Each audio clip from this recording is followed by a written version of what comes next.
Usai ludes terjual di private sale, koin token Leslar langsung melejit saat di-launching.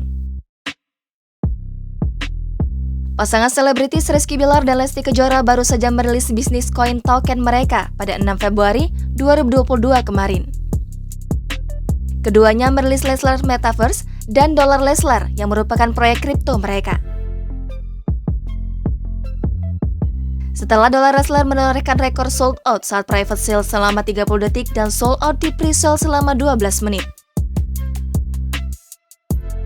Kemarin, tepat saat launching di platform PancakeSwap, Dolar Leslar stabil mengalami kenaikan signifikan di angka 300%.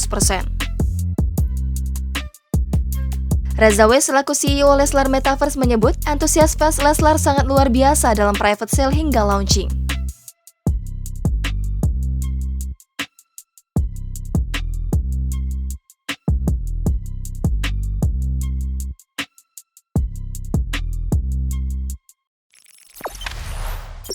Jangan lupa subscribe, share, komen, dan like ya!